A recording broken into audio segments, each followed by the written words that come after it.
क्षण कर्म चेतन बंधकारु कर्म के अवसान का, कह कर स्वरूप यथार्थ जग का जो किया उपकार है, उसके लिए जिन वाणी माँ को वंदना शत बार है, वंदना शत बार है, वंदना शत बार है। देश में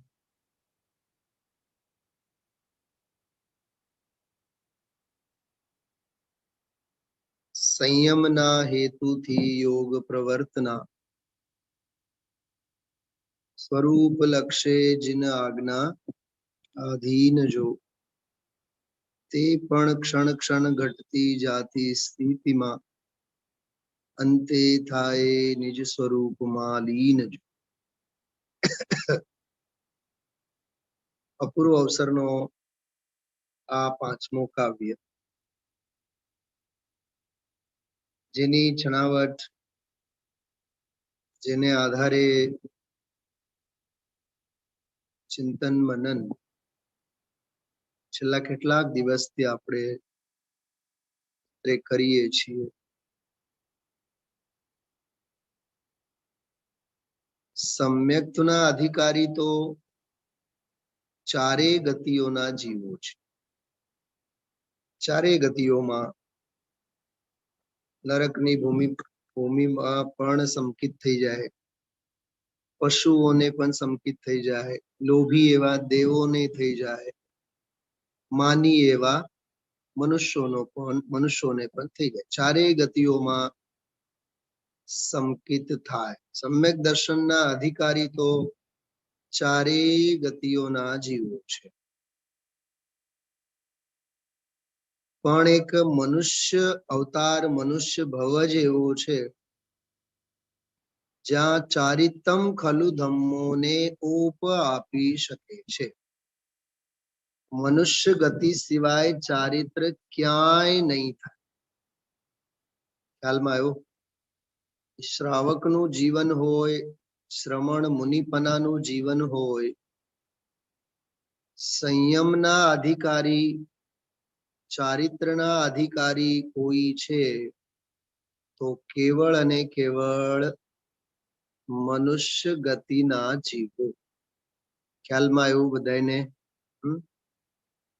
जोजो हाँ, बहु ध्यान थी सांभळजो, बहु एकाग्रता थी सांभळजो। हूँ बिल्कुल मूल अर्क मूल भावनी बात करूं छूं।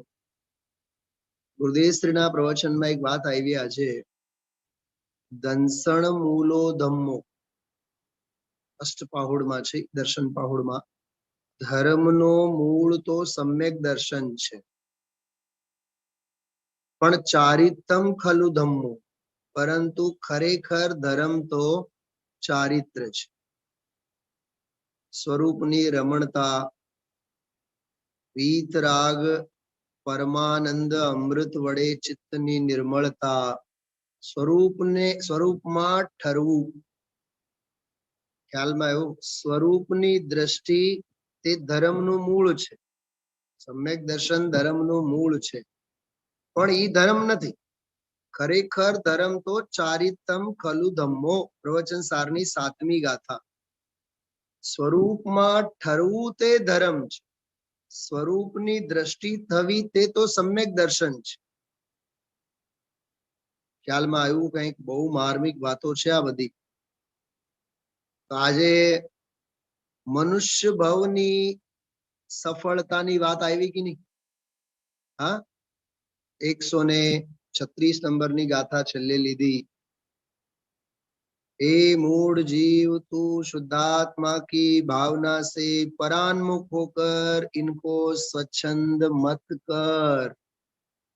हाँ, એટલે ઇન્દ્રિયોને બહુ દોડાવ નહીં, તું આ ખાવું અને આ પીવું અને આ જોવું। આ બધા ઊંટડા છે, ઊંટડા। ગધેડા કે ઘોડાઓની સાથે સરખામણી ન કરી, બળદ સાથે સરખામણી ન કરી, આખલાઓ સાથે પણ સરખામણી ન કરી. આખલાઓના બાપ એટલે ઊંટ. મેં વિધાનના દિવસોમાં પણ કીધું હતું, આપણે વિધાન કર્યા છીએ, ખ્યાલ છે ને? અહીંયા ગૌતમ બુદ્ધ વાળા તો આવતા ને વિધાનમાં, પહેલી હરોળમાં જ બેસતા. હા, યાદ છે? મેં અર્થ કર્યો તો ઊંટનો ત્યાં ત્યારે સ્વાધ્યાયમાં, પૂજામાં. બળદની સાથે સરખામણી ન કરી, ભેંસોની સાથે સરખામણી ન કરી, આખલાઓ સાથે સરખામણી ન કરી, ઊંટડાઓ સાથે સરખામણી કરી. થોડુંક વિચારો, કેમ ઊંટનો દાખલો કેમ આપ્યો? હા, જો 4-5 હું હેતુઓની વાત કરું છું. એક તો ઊંટના ભાગ્યમાં શું છે? ઊંટ ક્યાં રહે છે? ઊંટનો નિવાસ સ્થાન શું? હા, લીલાછમ ખેતરોમાં ઊંટો રહે. ક્યાં રહે ઊંટ?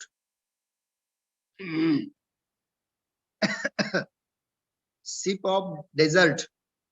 હા, રાજસ્થાની ડેઝર્ટોમાં ઊંટ રહે ને, જેના ભાગ્યમાં તણખલું નથી, ચારે બાજુએ રેતીના ઢગલા. ઊંટને કાંઈ ન મળે, કાંઈ ન મળે. ખાવા પીવા મળે તો પછી 6 મહિનામાં એક વખત પીવા મળે. 6 મહિનાનું પાણી પીને પોતે પોતાના પેટમાં રાખે ઊંટ. ઊંટનો એવો નિયમ છે, 6 મહિના સુધી ન પાણી પીવે તોય ચાલે. કેવો એનો શરીર વિજ્ઞાન છે, વિચાર કરો. અને જે કાંઈ મળે, સૂકું મળે, ભીનું મળે, જે કાંઈ પણ મળે એ બધું ખાઈ જાય. અને એક તો ઊંચો હોય, એની હાઈટ પણ કેવડી ઊંચી હોય, બરાબર? તમે જોજો બધી રીતે. એક તો એની ઊંચાઈ, હાઈટ ઊંચી હોય, એટલે સીધા ઝાડવામાંનો છેલ્લો પાંદડો પણ તોડીને ખાઈ જાય. હજી એક વાત, બાવળના ઝાડવામાંથી કાંટાઓની વચ્ચે ફસાયેલ પાંદડાઓને પણ તોડીને ખાય. શું આપણું જીવન એવું નથી?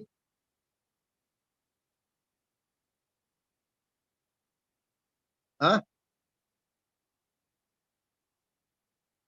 જેલ થાય, ઇન્કમ ટેક્સ વાળાઓ રેડ પાડે, જેલ હવાલે કરે, તોય કોઈના બાપની બીક નથી. અમારે 2 નંબરની કમાણી કરવાની છે એટલે કરવાની છે, ટેક્સની ચોરી કરવાની છે તો કરવાની છે. હા, તો આ શું છે બધું? આ ઊંટ જેવા લક્ષણો નથી? હા, અમારે ભલે ને મોઢું ફાડે, આમ છોલાઈ જાય, પણ અમે બાવળમાંથી, કાંટાઓમાંથી પાંદડાને ખાશું. એ ઊંટનો લક્ષણ છે. અચ્છા, 18 અંગ વાંકા કોના? ઘોડાના, ભેંસના, બળદના, સસલાના? કોના? ઊંટના જ ને. તો 18 અંગ જેના વાંકા હોય ઊંટના, ક્યાંય સમૂહ ન હોય, એવા 5 ઇન્દ્રિયોને ઊંટડા સાથે સરખાવ્યા છે. હવે તમારી સામે ચિત્ર ઊભું થાય. આ જીવવા છે ને, જીવવા, જીભ. હા, એને તામસિક ભોજન કેટલું ગમે વિચાર કરો. ભક્ષ કેટલું ગમે, અભક્ષ કેટલું ગમે. હા, ક્યાંય એને શાંતિ છે વિચાર કરો? ક્યાંય એને સાતા? કેટલું ખાય. જો એક વાત યાદ રાખજો, જેટલો અભક્ષ ભક્ષણ સંબંધી પાપ થાય છે, શું કીધું? બોલો તો, રિપીટ કરો તો, વાક્ય રિપીટ કરો તો. જેટલો અભક્ષ ભક્ષણ સંબંધી પાપ થાય છે, એ કેવળ અને કેવળ રસનેન્દ્રિયની વાસનાને લીધે થાય છે. કેમ દહીં વડા છૂટતા નથી? કેમ રાત્રિનો ભોજન છૂટતો નથી? સમજાય છે બધાને? રાત્રિ ભોજનની વાસના કેમ છૂટતી નથી? અને એમાં પછી રાત્રે 10 વાગે અને 11 વાગે અને 12 વાગે ખાવું, એ તો પોતાની જાતને સ્ટેટસ સમજે છે. Status. We are not Indian, we are a western philosopher. અમે તો પશ્ચિમી સભ્યતામાં માનનારા છીએ. સ્વચ્છંદતા અને શિથિલતા એ કોઈ પશ્ચિમી સભ્યતા નથી, નરકે જવાનો દરવાજો છે. તું ભારતનો છે, ભારતીય થા. તો આર્ય પુરુષોનો વંશજ છે, આર્ય બનીને રહે. બહારના ભબકા કોઈ કામના નથી, નરકે લઈ જાય. નરકે આમાં સ્પષ્ટ લખ્યું છે. 5 ઇન્દ્રિય રૂપી ઊંટડાઓ એમને તું સ્વચ્છંદ ન કર, પોતાના વશમાં રાખ, કેમ કે તે તને સંસારમાં પટકાવી દેશે. માટે 5 ઇન્દ્રિયોના વિષયોથી એમને તું પાછું વાળ. કઈ ઇન્દ્રિયની વાસના રાખવા જેવી, કઈ ઇન્દ્રિયની વાસના પોષવા જેવી, વિચાર કરો. હા, શાંતાબેનના બનેવી રમણીકલાલભાઈ ની વાત ન કરી? એક આરસ પહાણ મકાનમાં શોભા શોભા. અરે એ આરસ પહાણ કઈ શોભા છે? મારું મકાન, મારું મકાન, મારું મકાન. બહારથી જુઓ તો એટલે આમ તરત જ ખબર પડી જાય. આખા લત્તામાં તમે આવીને કોકને પૂછો ને રાધિકા બિલ્ડિંગ ક્યાં, એટલે તરત જ કહી જશે. ઓહો, કેટલો અભિમાન લઈને ફરે છે આ જીવ. હા, मत विषयों में दौड़ लगा, संतों ने उनको छोड़ा है. મને એક વાત બતાવો બધાએ. આજનો આ પ્રવચન સાંભળતી વખતે આપણને વારંવાર વિચાર ન આવ્યા? આજે ધન, વૈભવ, સંપત્તિ, બહારના ભબકા, બહારનો દેખાવો, કેટલું ગાંડપણું છે બહારનું આપણું. બોલો વકીલ સાહેબ, બોલો. આજે 1 કલાક સાંભળતી વખતે વારંવાર વિચાર આવવા જોઈએ કે નહીં આપણને? કેટલી દોડ ધૂપ છે બહારની, કેટલા બહારના માથાકૂટો છે, કેટલા 5 ઇન્દ્રિયોની વાસના મોડા ફાડીને બહારમાં ઊભી છે. વિચાર કરો. મને તો આજે શબ્દે શબ્દમાં ગુરુદેવ શ્રીના શબ્દે શબ્દમાં એ વાત યાદ આવી. તાગડે બરાબર ગુરુદેવ શ્રીએ પદ્મનંદી પંચવંશતિકાનો છેલ્લો દાખલો આજે આપ્યો. હે જગતના યુવાનો, સુંદર બાયડી હોય, સુંદર શરીર હોય, મારી પાસે ભાઈ બ્રહ્મચર્ય સિવાય, શીલ સિવાય બીજી કોઈ વાત ન મળે.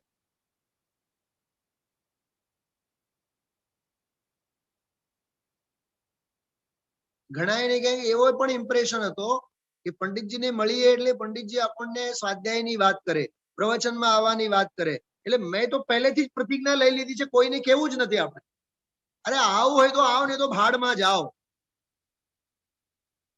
તમે જેટલા જે બેઠા છો, મેં તમને કોઈ દિવસ મળો એટલે કેમ છો, કેમ નથી, વાત પૂરી. સ્વાધ્યાયમાં આવતા હો તો ભલે, ન આવતા હો તો ભલે. જેને હોળી હળગાવવી છે હોળી હળગાવે. હા, જેને દિવાળી કરવી છે તત્વની દિવાળી કરે. ગરજુ હોય તો આવે. ભાઈલા અને બાપલા કરીને હાથ પગ પકડીને બોલાવવાની વાતો નથી. આપણી તો પ્રતિજ્ઞા છે, ચોટલી નથી પણ ચોટલી માં બાંધીને રાખી છે, કોઈને સામેથી કહેવું નથી. ગરજ હશે તો દોડી દોડીને આવશે. કેમ કે પંચમ કાળ છે, બહુ ખરાબ છે. કોઈને વતાવવા, પોતાની બાયડીને અને પોતાના વરને વતાવવા જેવું નથી, તો ગામને ક્યાં વતાવવા જેવું છે? ખ્યાલમાં આવે છે? હા, આ તો હું તમને ખરેખર કહું, બધા ભાઈઓ અને બહેનો, બહુ વીતરાગ ભાવથી કહું છું. આ તો એક સામાજિક સેવાની જવાબદારી કહો, નોકરી કહો, આજીવિકા કહો, અથવા અહીંયા એક બેસવાનો નિયમ વર્ષોથી પ્રભાવનાનો. નહીં તો હું તમને ખરેખર કહું, ગુરુદેવ શ્રીનું સાંભળ્યા બાદ અહીં બેસવાનો મન નથી થતો. બોલવાના ભાવ તો ક્યારના ભાવ બનીને ઉડી જાય છે. શેની હોશો? કોને સમજાવવાનું છે? અને કોણ આપણા સમજવાથી સમજવાના છીએ? આ રેગિસ્તાન છે. આ તત્વનો અમૃતનો રસપાન એક વાટકી વાર આપણને મળ્યું છે. પોતે ગટગટાવી જાઓ, જગતનું જગત જુએ. જગત પોતપોતાના દુઃખોમાં રાડારાડી કરવા માટે નવરો જ છે. કોઈની કાંઈ ચિંતા કરવાની જરૂર નથી. સમજાય છે? ઊંટડાઓના ટાંગામાં ટાંગા ફસાઈને પડેલી આખી દુનિયા છે. કોઈને આધિ, કોઈને વ્યાધિ, કોઈને ઉપાધિ. સમાધિ ક્યાં? એ આવ્યો ને આજે ગુરુદેવના પ્રવચનમાં. હા, કાં તો શરીરે દુઃખોમાં પડેલો છે વ્યાધિએ, કાં તો માનસિક રૂપે પડેલો છે આધિએ, નહીં તો સંયોગોનું વળગણ તો છે જ. જાનમાં કોઈ જાને ને હું વરની ફઈ. જાનમાં કોઈ જાને નહીં અને હું વરની ફઈ થઈને અભિમાનના રવાડે તો પડેલો જ છે. શેની હોશો આપણે? હા, એટલે આજે ગુરુદેવ શ્રીએ કીધું ને, વિરલા જાને તત્વને વિરલા બૂઝે કોઈ. હા, વિરલા સાંભળે તત્વને, હા, વિરલા અનુભવે કોઈ. ખ્યાલમાં આવ્યું? કેટલો વૈરાગ્ય, કેટલો વૈરાગ્ય. હા, બહુ અદ્ભુત, બહુ અદ્ભુત બધી ચર્ચા આજે યોગ સાર નું ગુરુદેવ શ્રી કીધું કે નહીં આજે. હા, બહુ ભાઈ જીવનમાં જેને કહીએ આપણે સમજવા જેવું છે. બહુ અંતર્મુખી થવાનું, મરી જવો જેવું છે. બસ મૂળમાં એ વસ્તુ એટલી જ કે આ દુનિયાથી મરી જવા જેવું છે. ક્યાંય કોઈની હોશો રાખવા જેવી નથી. બિરલા જાણે તત્વને વળી સાંભળે કોઈ. બિરલા જાને તત્વને સાંભળે વળી કોઈ બિરલા. બિરલા ધ્યાવે તત્વને બિરલા ધારે કોઈ. અરે જાણનારો વિરલ, સાંભળનારો વિરલ, ધ્યાનારો વિરલ અને ધારણ કરનારો વિરલ. 4 પોઈન્ટ આવ્યા. ફરીથી સાંભળો. આ યોગ સારમાં 66મી ગાથા છે. કઈ ગાથા છે? જો આ યોગ સારમાં 66મી ગાથા છે. પેજ નંબર 187, 187 નંબરનું પાનું. ચોથી ગાથા જો ઉપરથી 66 નંબરની ગાથા. ઝડપથી નીકળી જવો જોઈએ 1 સેકન્ડમાં. બિરલા જાણે તત્વને. જો જાણે, પોતપોતાના પુસ્તકો હોય ને તો પોઈન્ટ કરજો. જાણે, જાણનારો વિરલ. શું કીધું? જાણનારો વિરલ. બિરલા જાણે તત્વને, તત્વને જાણનારો વિરલ છે. વળી સાંભળે કોઈ, અને સાંભળનારો પણ વિરળ. એમ તો જાણનારો વિરલ, સાંભળનારો વિરલ. જો જાણવામાં તો બધાય ને હોય. સાંભળો, હું તમને આ ગાથાને દાખલા તરીકે એક ઘટિત કરીને બતાવું છું. આપણા અહીંયા સ્વાધ્યાય ભવનમાં ગુરુદેવ શ્રીના પ્રતિ દિવસ સ્વાધ્યાયો ચાલે છે. આખા રાજકોટની ખબર નથી. જાણે તો બધાય છે ને, પણ સાંભળે કેટલા? જાણે તો છે બધાય, પણ સાંભળે છે કેટલા? ઓકે, હવે ત્રીજી વાત. બિરલા ધ્યાવે તત્વને. સાંભળે તો છે ઘણા, જાણે તો છે બધા. સાંભળો, જાણે તો છે બધા, સાંભળે છે ઘણા, પણ ધ્યાવે છે બહુ ઓછા. 3 થયા. બિરલા જાણે તત્વને વળી સાંભળે કોઈ. કોઈ સાંભળે એમ તો જાણે છે ઘણા, સાંભળે છે પણ ઘણા, પણ બિરલા ધ્યાવે તત્વને. સાંભળવાની રુચિ, સાંભળવાનો રસ અને ધ્યાવવાનો પુરુષાર્થ ઉગમનો અને આથમનાનો ફેર છે. દીકરી સાંભળતી હોય એ તો માં વતાવે એટલે સાંભળતી હોય. પરાને પરાને તને નથી કેતો? હા, તું શું કામ લેશે તારા ઉપર? ખ્યાલમાં આવ્યું? હા, કોકના કહેવાથી, કોકના ફોર્સ થી કે છે કે સાંભળનારો સાંભળી તો લે, પણ વળી પાછું વચ્ચે વચ્ચે પડે આજનો પ્રવચન બહુ લાંબો થયો મમ્મી, કેમ આજે બહુ થાક લાગે છે? બેટા તું તારા દિલથી સાંભળ, તું પરાને પરાને નહીં સાંભળ. હા, સમજાય છે? તો વિરલા જાણે તત્વને, વિરલા સાંભળે કોઈ, કોકના કહેવાથી સાંભળવું એ પરાને પ્રીત કહેવાય. અને પરાને પ્રીત થી વેલ્ડિંગ નહીં થાય, વેલ્ડિંગ થાય, વેલ્ડિંગ.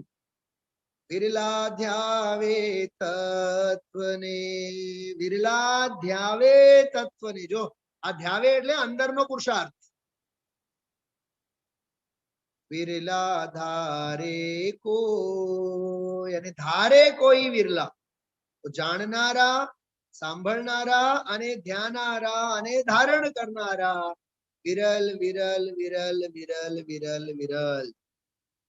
જાણનારા ઘણા બધા, સાંભળનારા ઘણા, ધ્યાવનારા પકડનારા ઓછા, અને ધારણ કરનારા તો ઓર આંગળાના વેઢે.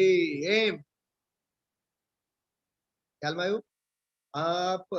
આ પરિવાર મુજ તણો છે સુખ દુઃખ ની ખાન, જ્ઞાની જન એમ ચિંતવી શીઘ્ર કરે ભવહાન. પાપ રૂપ ને પાપ તો જાણે જગ સહુ કોઈ, પુણ્ય તત્વ પણ પાપ છે કહે અનુભવી બુદ્ધ કોઈ. જો તુજ મન નિર્ગ્રંથ છે તો તું છે નિર્ગ્રંથ, જ્યાં પામે નિર્ગ્રંથતા તો તું ત્યાં પામે શિવ પંથ. આ બહુ સરસ ગાથા છે. આ 73 નંબરની ગાથા યોગસારની. જો તુજ મન નિર્ગ્રંથ છે, જો તારા મનમાં ચિત્તમાં નિર્ગ્રંથપણું છે તો તું છે નિર્ગ્રંથ.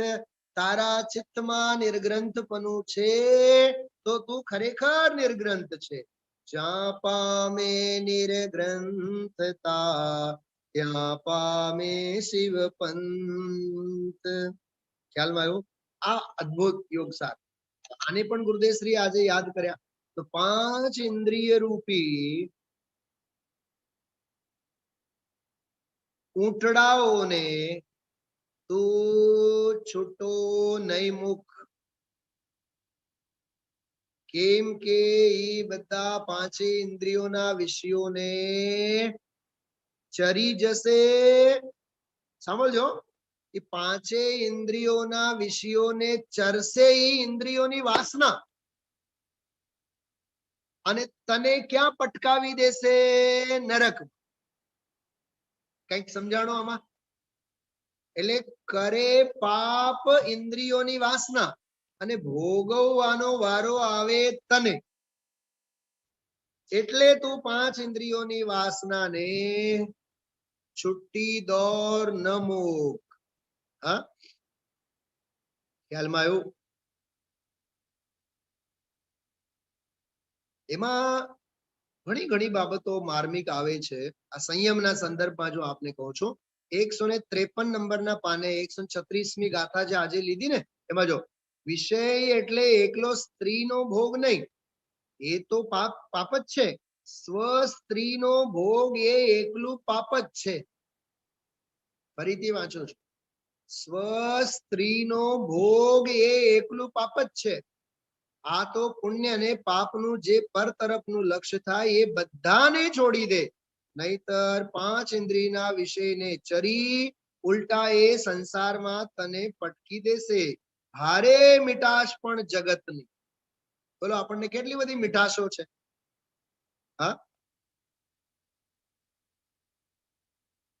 કેટલી મીઠાશ, કેટલી મીઠાશ. હા, ભારે મીઠાશ પણ જગતની સ્ત્રી ઠીક મળી હોય, જો દાખલો આપે છે, સ્ત્રી ઠીક મળી હોય, શરીર ઠીક મળ્યું હોય, દીકરા ઠીક હોય, 5-50 લાખ કરોડ 2 કરોડ પૈસા હોય, મકાન મોટા, હજીરા સારા હોય. હા, પછી રમણીકભાઈ ની બધી વાત કરી આગળ. હા, આમોદ વાળા રમણીકભાઈ સમજવા જેવું છે ભાઈ. બહારના બધા જે કઈ જે છે, હા,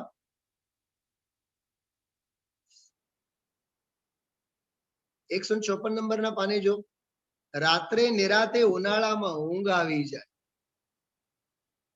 આરસ પાનના મકાનો ને ઠંડુ ઠંડુ ઠંડુ લાગે.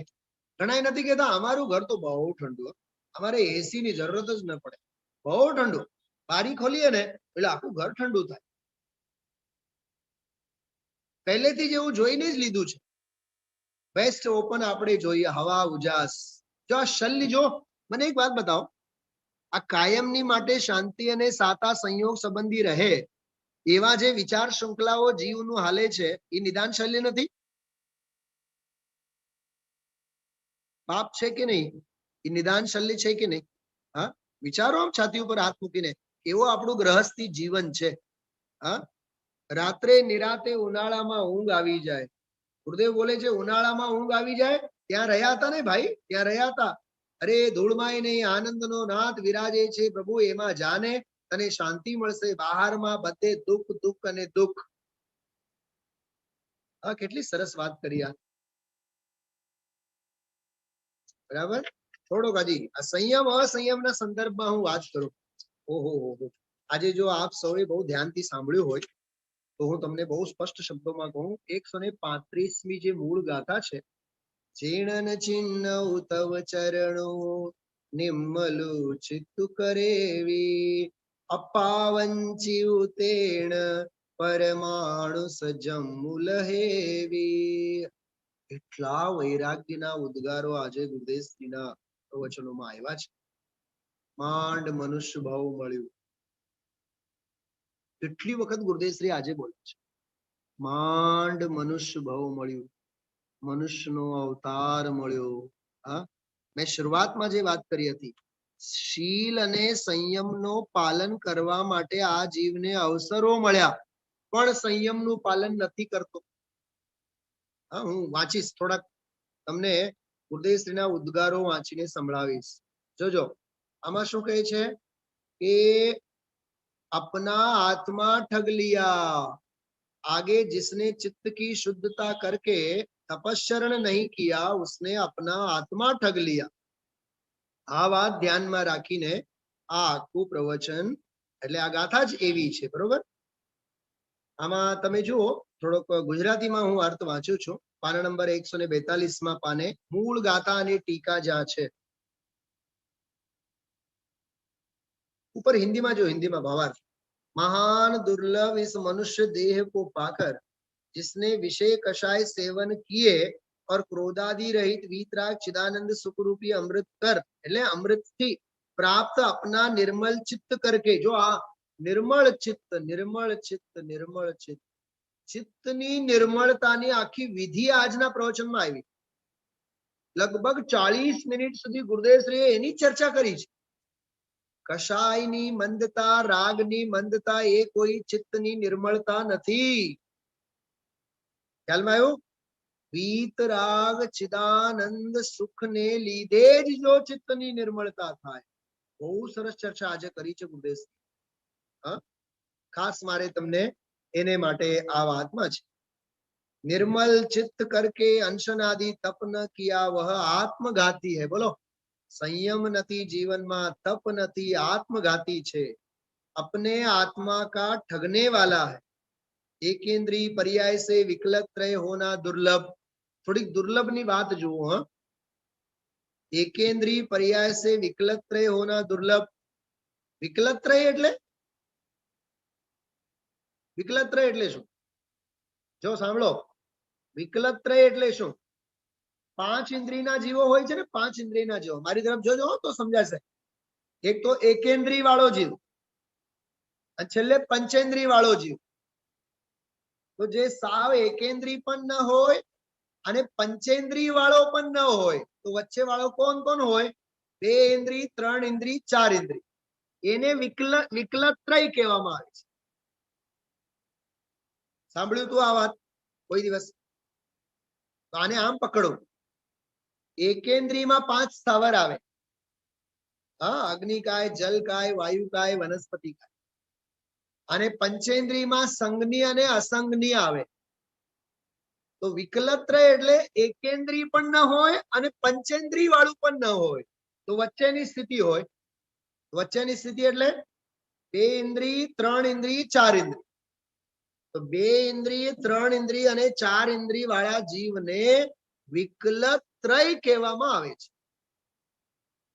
ખ્યાલમાં આવે? તો વિકલત્રય, એની વિકલત જો અહીંયા આવ્યું વિકલત્રય, બરાબર. તો એકેન્દ્રિય પર્યાયથી વિકલત્રય થવું દુર્લભ, એટલે 2 ઇન્દ્રિય, 3 ઇન્દ્રિય, 4 ઇન્દ્રિય થવું દુર્લભ. પછી જો વિકલત્રય से असंगनी पंचेंद्रिय होना, એટલે અસંગની પંચેન્દ્રિય. કાલે આવ્યું તો રાત્રિના જીનવાણી સ્તુતિમાં મેં આ વાત લીધી હતી, બરોબર. અને असंगनी पंचेंद्रिय से सैनी होना, सैनी એટલે સંગની, મનવાળો થવો, और सैनी पंचेंद्रिय से तिर्यंच से मनुष्य होना दुर्लभ. જો આજે એક વાત, ત્રસ અને સ્થાવર છે ને, ત્રસ અને સ્થાવર. પહેલા એક પ્રશ્ન પૂછો, આપણે ત્રસ છીએ કે સ્થાવર છીએ? બોલો. મનુષ્ય ગતિના જીવો ત્રસ કે સ્થાવર? એટલે હું જવાબ ચાહું છું આપ પાસે. હા, ત્રસ ને સ્થાવર? સ્થાવર કેવાય? કેવા રાજુભાઈ ના ઘરેથી સ્થાવર બોલે છે? અરે સ્થાવર તો અગ્નિકાયક, જલકાયક, વાયુકાયક, વનસ્પતિકાયક, એને સ્થાવર કહેવાય. એકેન્દ્રિય વાળા છે. જવાબ આપો, આપણે ત્રસ છીએ કે સ્થાવર છીએ? ત્રસ છીએ, બરોબર. સાંભળો, ત્રસ અને સ્થાવર ભાઈઓ અને બહેનો તિર્યંચમાં ભેદ આવે છે. મનુષ્યોમાં ત્રસ અને સ્થાવરના ભેદ ન હોય.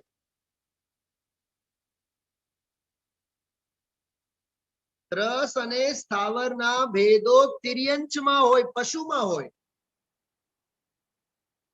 આ કર્ણાન યોગ છે. કર્ણાન યોગના બધા ખુલાસાઓ છે. આપણે ત્રસ છીએ એમ નહીં.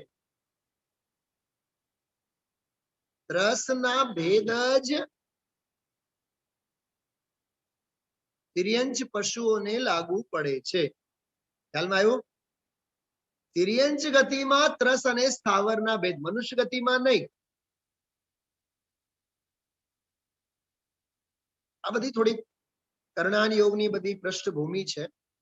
એટલે જો આમાં લખ્યું ને कि सैनी तिर्यंच से मनुष्य होना दुर्लभ, मनुष्य में भी आर्य क्षेत्र, उत्तम कुल, दीर्घ आयु, सत्संग, धर्म श्रवण, धर्म का धारण और जन्म पर्यंत निभाना, ये सब बातें दुर्लभ है. बोलो, આ વચ્ચે સહેજે દુર્લભતાની કેટલી સરસ વાત આવી આજે. કેટલા બધા તબક્કા, હા, અને આ બધા તબક્કા આપણા જીવનમાં પૂરા છે ને. પછી કીધું सबसे दुर्लभ आत्म ज्ञान है जिससे कि चित्त शुद्ध होता है. जो આ વાત સમજવા જેવી છે. સેના વડે ચિત્ત શુદ્ધ થાય? આત્મ જ્ઞાન વડે ચિત્ત શુદ્ધ થાય. બોલો, આત્માની નિર્મલતા, પરિણામોની નિર્મલતા એના વડે થાય. જો તમે આપણે મંગતરાયજી છે ને, મંગતરાયજીની 12 ભાવના, કહા ગયે ચક્રી જીન જીતા જે છે, એમાં આ બોધિ દુર્લભ ભાવનામાં આવું જ વર્ણન છે. પરમાત્મા પ્રકાશમાં ઘણી જગ્યાએ આવી રીતે દુર્લભતાની વાતો આવેલી છે. પહેલા અધ્યાયમાં પણ આવેલી છે. આપણે મેં તો અહીંયા બોર્ડ ઉપર લખીને બધું લીધેલું છે સ્વાધ્યાયમાં 1.5 વર્ષ પહેલા. ત્યારે આ પહેલા ભાગ હજી ચાલુ જ થયા હતા. 10-12 બધા પોઈન્ટ છે એમાં દુર્લભતાના સંદર્ભમાં, પણ આ જ સ્ટાઇલના છે.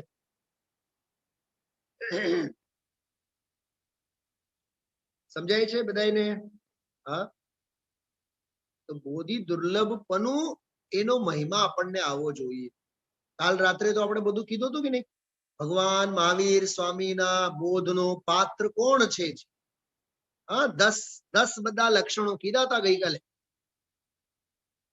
જે લોકોએ ન સાંભળ્યા હોય તો ચોક્કસ સાંભળજો.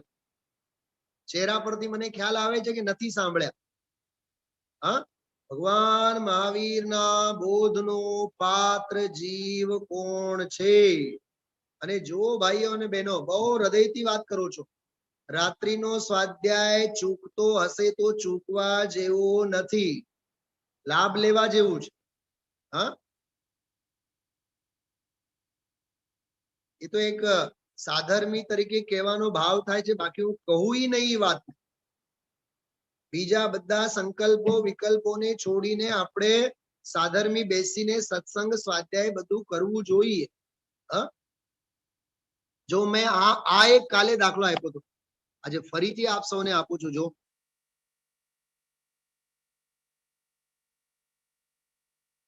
જો આની પણ મેં વાત કરી હતી, વાંચો તો શું છે આ? जो जिनवाणी उर न धरत है, जो जिनवाणी उर न धरत है. આવો યોગ મળવા છતાં પણ જે જીનવાણીને હૃદયમાં ધારણ નથી કરતો, સૈની હો કે અસૈની હૈ જીનવાણી, એ સંગની હોવા છતાં પણ અસંગની જેવા છે. નીચે જો સૈની અને અસૈની અર્થ લખેલા છે. સૈની એટલે મન સહિત અને અસૈની એટલે મન રહિત. સૈની હો કે અસૈની હૈ જીનવાણી, જીનવાણી મોક્ષ ન સૈની હૈ જીનવાણી. અરે ભાઈ, જીનવાણી હોશે હોશે સાંભળે પણ અંદરમાં અવધારે નહીં, પોતાના હૃદયમાં ધારણ નહીં કરે, જીવનના ધોરણે એને અપનાવે નહીં, તે સંગની હોવા છતાં પણ અસંગની છે. આવી માં જીનવાણી આપણને કહે છે. ખ્યાલમાં આવ્યું? હા, કાલ રાત્રે જ મેં આ બધું લીધું જ હતું. હા, થોડુંક મંગતરાયજીને સાંભળો તમે દુર્લભતાના સંદર્ભમાં. दुर्लभ है निगोद से थावर अरुत्रस गति पानी. તો તમારી સાથે હું ચર્ચા પણ કરું છું સ્વાધ્યાય, અને આ જો નીકળી ગયો એટલી વારમાં. મને તો બીક લાગે છે કે આંગળાઓને સમ્યક દર્શન ન થઈ જાય. दुर्लभ है निगोद से थावर अरुत्रस गति पानी, नरकाया को सुरपति तरसे सो दुर्लभ प्राणी. અરે આ નર કાયા, મનુષ્યની કાયાને માટે સ્વર્ગના દેવો પણ તરસે છે. ઉત્તમ દેશ સુસંગતિ દુર્લભ, ઉત્તમ દેશનું મળવું દુર્લભ છે, સત્સંગતિનું મળવું દુર્લભ છે. સંગતિ તો ઘણી મળશે, નરક નિગોદના રસ્તે લઈ જનારી સંગતિ તો ઘણી મળે. ખ્યાલમાં આવ્યું? નરકા ઉત્તમ દેશ સુસંગતિ દુર્લભ, શ્રાવક કુલ પાના. દુર્લભ સમ્યક દુર્લભ સંયમ. જો દુર્લભ સમ્યક, દુર્લભ સંયમ. दुर्लभ सम्यक दुर्लभ संयम पंचम गुण ठाणा. दुर्लभ रत्न त्रय आराधन दीक्षा का धरना. अरे दीक्षाનો અંગીકાર કરવો એ દુર્લભ છે. दुर्लभ मुनिवर को व्रत पालन शुद्ध भाव करना. શુદ્ધ ભાવ કરવા, મુનિપણું અંગીકાર કરવું. दुर्लभ ते दुर्लभ है चेतन बोधि ज्ञान पावे, पाकर केवल ज्ञान नहीं फिर इस भव में आवे. કેવળ જ્ઞાન પામીને પછી ભવનો અભાવ કરીને સિદ્ધત્વને પામવું, ફરીથી આમાં નહીં આવો, મહા દુર્લભ છે એમ કહે છે. આર્ય કુળથી માંડીને તત્વ શ્રવણથી માંડીને કેવળ જ્ઞાન સુધીની બધી દુર્લભતાની વાત આ મંગતરાયજીની 12 ભાવનામાં આવી. શું કરવું શું નહીં કરવું, સંયમમય શીલ સદાચારમય જીવન જીવીને મનુષ્ય ભાવને સાર્થક બનાવવું કે શિથિલતા અને સ્વચ્છતામાં જીવન જીવવું એ પોતે નક્કી આપણે કરવાનું છે. સમજાણું? આવી આ અદ્ભુત ગાથા ઉદયશ્રીના પ્રવચનમાં આજે ખૂબ સરસ બધી ચર્ચા આની આવેલી છે. એક વાંદરાનો દાખલો પણ આવ્યો, એમાં વાંદરાનો દાખલો, હા, બોર ભરેલા હોય, હાથ ઘાલે, મુઠ્ઠી બાંધે, નીકળે જ નહીં. એ બોરે ક્યાં પકડી રાખ્યા છે તને? હા, તારી મુઠ્ઠી તું પોતે પકડી રાખી છે. હીર મરકટ સી ગહેલ અનંત, અરે પાકર ખોયા ભગવાન. એમાં એ દાખલો આપેલું છે, કીર મરકટ. મરકટ એટલે વાંદરો. એટલે ભાઈ ત્યાગમય, સંયમમય, વૈરાગ્યમય જીવન જો હશે તો જ જીવન ધન્ય બનશે. શિથિલતા, સ્વચ્છંદતા, પ્રમાદ અને બહારના ભબકા અને ચળકાટ એમાં બધા આપણે ખેંચાઈ જઈને જીવનને એળે નહીં કરવું. આપણે ખરેખર જીવનની સાર્થકતા અને સફળતા ઈચ્છતા હોય, ખૂબ વૈરાગ્યમય અને આનંદમય આપણા સૌનું જીવન બનવું જોઈએ. ઈ આ શ્રીમદજી કહેવા માંગે છે. સંયમના હેતુથી યોગ પ્રવર્તના, સ્વરૂપ લક્ષે જિન આજ્ઞાધીન જો, તે પણ ક્ષણ ક્ષણ ઘટતી જાતી સ્થિતિમાં, અંતે થાય નિજ સ્વરૂપમાં લીન જો.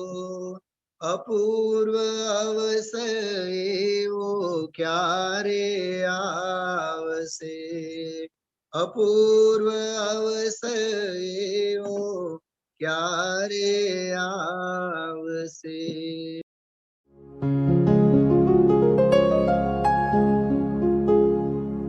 निज निधि निज में बताए, यह अनंत उपकार है उसके लिए जिन वाणी माँ को वंदना शत बार है, वंदना शत बार है, वंदना शत बार है.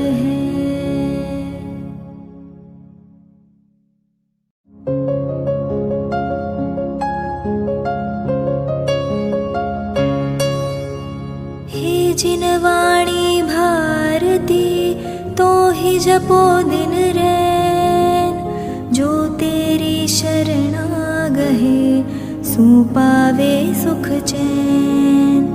जा वाणी के ज्ञान ते सूझे लोकालोक, सो वाणी मस्तक नवो सदा देत हो ढोक, सदा